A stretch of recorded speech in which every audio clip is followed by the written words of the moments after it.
Hi friends, बच्चों, आज हम महाकवि कालिदास द्वारा प्रणीत अभिज्ञान शाकुंतलम के द्वितीय अंक को पढ़ रहे हैं। बच्चों, थोड़ा सा पूर्व में हमने जो पढ़ा वो स्मरण कर लेते हैं। विदूषक आज शिकार पर नहीं जाना चाहता तथा वह राजा से नहीं जाने के लिए कहने की योजना बना रहा है। मंच पर राजा प्रवेश करते हैं। विदूषक अंग भंग करके खड़ा हो जाता है। इससे आगे का अध्ययन हम प्रारंभ करते हैं। विदूषक है तथा स्थित एव। बच्चों, संस्कृत बहुत सरल है। स्था धातु अप्तय प्रत्यय। विदूषक वैसे ही खड़ा रहता है, अंग भंग करके खड़ा हो जाता है। भो वयस्य, हे मित्र, न मे हस्त पादम प्रसरति। मेरे हाथ पांव नहीं खुल रहे हैं, मेरे हाथ पांव कार्य नहीं कर रहे हैं। हस्त पादम बच्चों द्वंद्व समास है। हस्तौ च पादौ च। वांग मात्रेण जापयिष्यामि। मैं आपको वाणी मात्र से ही नमस्कार करता हूँ। मैं आपको हाथ जोड़कर नमस्कार नहीं कर सकता क्योंकि मेरे हाथ पांव आज काम नहीं कर रहे हैं, तो मैं वाणी से ही आपको नमस्कार करता हूँ। जय हो राजाधिराज की, जयतु भगवान आपकी जय हो। राजा सस्मितम कुतो अयम गात्रोपघात है। बच्चों, गात्रोपघात है, गात्रधन उपघात है। यह गात्रोपघात कैसे? विदूषक है कुतः किल स्वयं अक्षकुली कृत्या श्रु कारणम पृच्छसि। अक्षी धन आकुली धन कृत्य, स्वयं आंखों को व्याकुल करके अश्रु कारणम पृच्छसि, आंसू का कारण पूछ रहे हैं। आपके कारण तो मेरे अंगों में, मेरे जोड़ों में दर्द हो गया है और आप स्वयं पूछ रहे हैं आपके अंग भंग कैसे हुआ। राजा ने खल्व गच्छामि। खल्व गच्छामि बच्चों खलु धन अवगच्छामि। बच्चों, संस्कृत बहुत सरल है। गम धातु का अर्थ होता है जाना, परंतु जब अव उपसर्ग लग जाता है तो इसका अर्थ हो जाता है जानना। खलु न अवगच्छामि, मैं नहीं जानता, मुझे नहीं पता आपके क्या हुआ। विदूषक है भो वयस्य, हे मित्र, यद वेद सह कुब्ज लीलाम विडम्बयति तत् किम आत्मनः प्रभावेण। ननु नदी वेगस तत्र कारणम।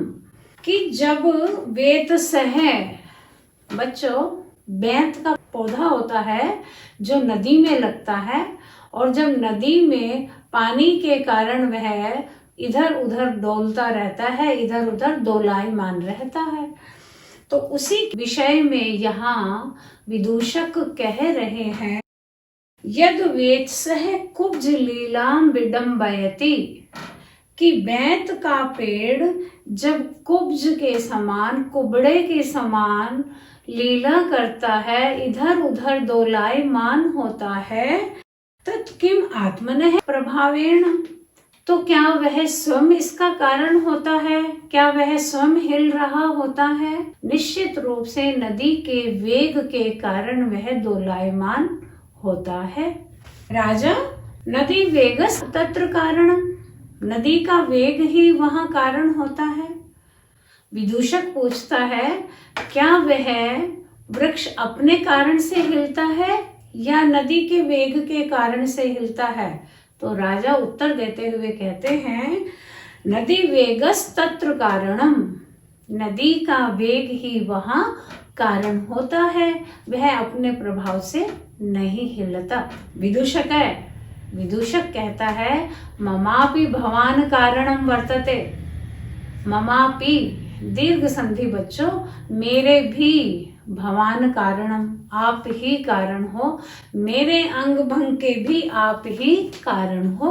राजा कथमेव, ये कैसे हो सकता है? विदूषक कहते हैं एवं राजकार्याणि उज्झित्वा तादृश आकुल प्रदेशे वंचर वृत्तिना त्वया भवितव्यम्। एवं राजकार्याणि उज्झित्वा, इस प्रकार से राजकार्यों को छोड़कर, तादृशे आकुल प्रदेशे, इस प्रकार के व्याकुल प्रदेश में, व्याकुल प्रदेश कैसे, मनुष्यों से रहित प्रदेश में, वनचर वृत्तिना, वनचरों की वृत्ति वाला, त्वया भवितव्यम, आपको होना चाहिए। प्रश्न किया है बच्चों विदूषक ने कि इस प्रकार के दुर्गम स्थान पर क्या आपको वनचर की वृत्ति के साथ रहना चाहिए।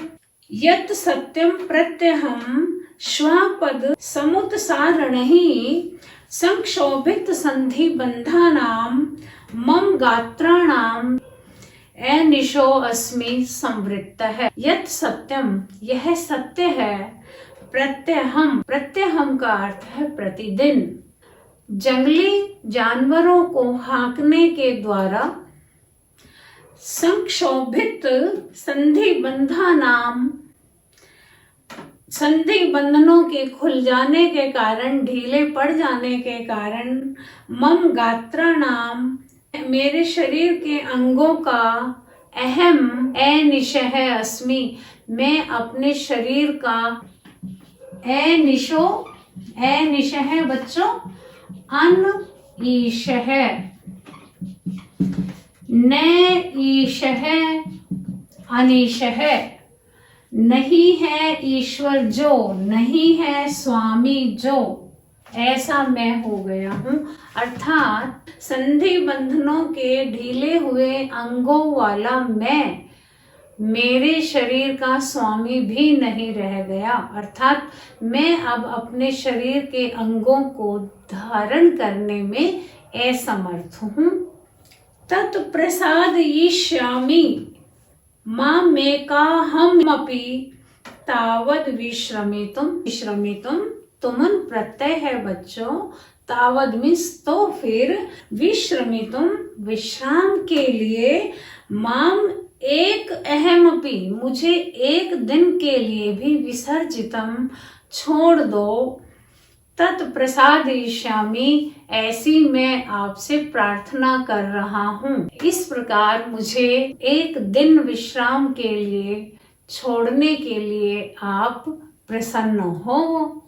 राजा स्वगतम, राजा मन ही मन कह रहे हैं, अयम चैवमाह,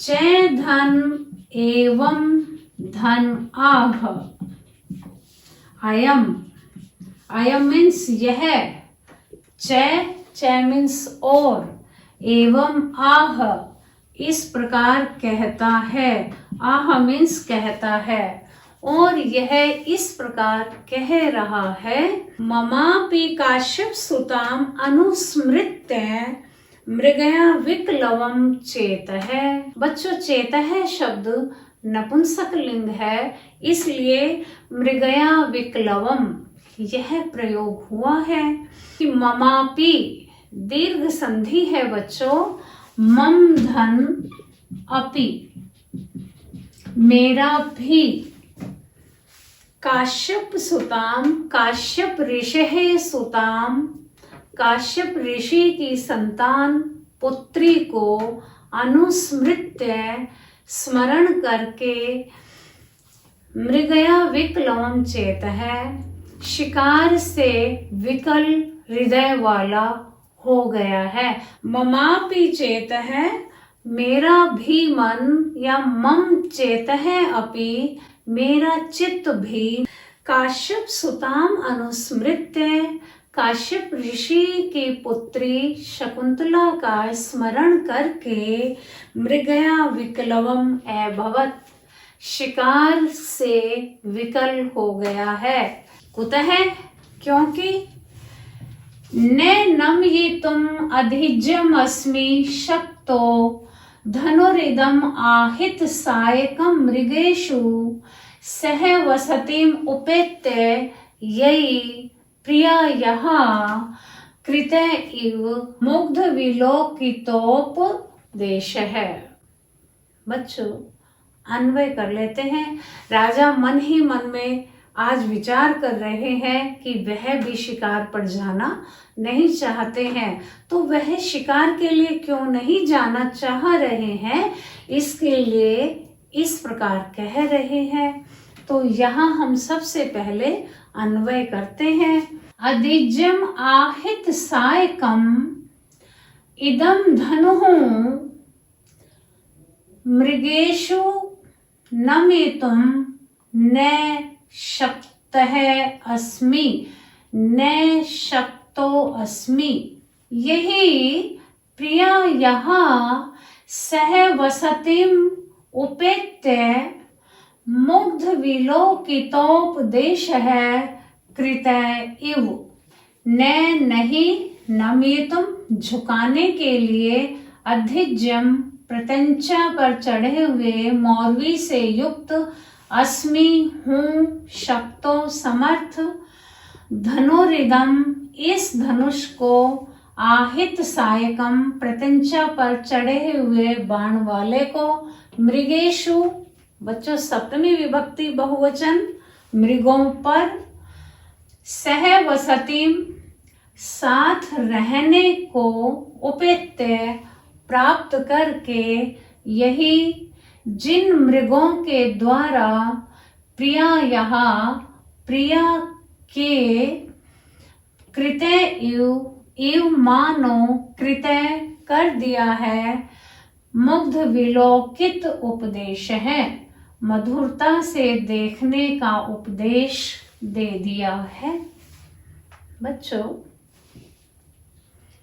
अधिज्य आहित सायकम इदम धनुः, मौरवी से युक्त प्रत्यंचा पर चढ़े हुए इस शर युक्त बाण को मैं मृगों पर चलाने के लिए समर्थ नहीं हूँ। प्रत्यंचा पर चढ़ा हुआ मेरा धनुष प्रहार करने के लिए बिल्कुल तैयार है, उद्यत है, परंतु मैं शर संधान करने में अपने आप को समर्थ नहीं पा रहा हूँ। उन मृगों पर चलाने में समर्थ नहीं हूँ जिनके द्वारा प्रिया शकुंतला के साथ रहने को प्राप्त करके, सहवास को, सानिध्य को प्राप्त करके शकुंतला को मधुरता से देखने का उपदेश मानो दे दिया गया है। मानो यह शकुंतला जो मधुरता से दृष्टिपात कर रही है, यह मधुरतापूर्ण दृष्टिपात मानो इन मृगों के द्वारा ही सिखाया गया है। राजा दुष्यंत शकुंतला के मधुर विलोकन से, सुंदर दृष्टिपात से इतने प्रभावित हैं कि वह इन मृगों पर भी शर संधान युक्त धनुष को चलाने में भी अपने आप को असमर्थ पा रहे हैं। इसलिए वह इस प्रकार का विचार मन ही मन कर रहे हैं। क्या कह रहे हैं, एक बार फिर सुन लेते हैं कि मौरवी से युक्त प्रत्यंचा पर चढ़े हुए इस धनुष को मैं इन मृगों पर चलाने के लिए समर्थ नहीं हूँ। किन मृगों पर? जिन मृगों के द्वारा प्रिया शकुंतला के सहवास को या सानिध्य को प्राप्त करके मधुरता से देखने का उपदेश दिया गया है। ठीक है बच्चों, संस्कृत बहुत सरल है। हमें पदों का अर्थ आ जाए, विभक्तियों का अर्थ आ जाए तो हम सरलता से भाव को समझ सकते हैं। व्याकरण देख लेते हैं। स्थाधनक्त स्थित है, हस्तौ च पादौ च, हस्त पादम, कुतः धन अयम कुतो अयम, उपेत्य उपधन इन धन अक्त्वा जो कि ल्यप हो गया है, आहित सायकम यस्मिन आहित सायकम। आ उपसर्ग धा धातु धनकता प्रत्यय। बच्चों यहाँ पर धा को ही आदेश हो जाएगा, जो हमारा शब्द बनेगा, हमारा पद बनेगा आहितः। ठीक है, आहित सायकम, आहित ये है बच्चों। मुग्ध है, मोह धन अक्तय प्रत्यय। विलोकित है, वि उपसर्ग लोक धातु अक्तय प्रत्यय। बच्चों विलोकित धन उपदेश है, यहाँ गुण संधि है। उपदेश है में बच्चों उप उपसर्ग दिश धातु तथा घय प्रत्यय है। कृतय इव मानो किया गया है, यहाँ पर उत्प्रेक्षा अलंकार है। उत्प्रेक्षा अलंकार के लिए बताइए, मैंने एक पहचान बताई है कि इव से पहले क्रिया रूप हो। ठीक है, कृतय इव मानो किया गया है, अतः यहाँ पर उत्प्रेक्षा अलंकार है। यहाँ पर मृगों पर प्रत्यंचा पर चढ़े हुए धनुष को राजा चलाने में असमर्थ है, इसके लिए इन्होंने प्रिया शकुंतला का सकारण वर्णन किया है, प्रिय शकुंतला का वर्णन किया है। अतः सकारण वर्णन करने के कारण यहाँ पर काव्यलिंग अलंकार है बच्चों। ठीक है, पुनः यहाँ पर पुष्पिताग्र छंद है। संस्कृत व्याख्या कर लेते हैं। विदूषकस्य वार्तां पीड़ां वा श्रुत्वा राजा दुष्यन्तः मनसि एव चिन्तयति यत् इदानीम् अहम् अपि मौर्वीयुक्तं धृतशरम् एतत् चापम् इदं धनुः वा हरिणेषु चालितुं व्यापारयितुं वा समर्थो न अस्मि।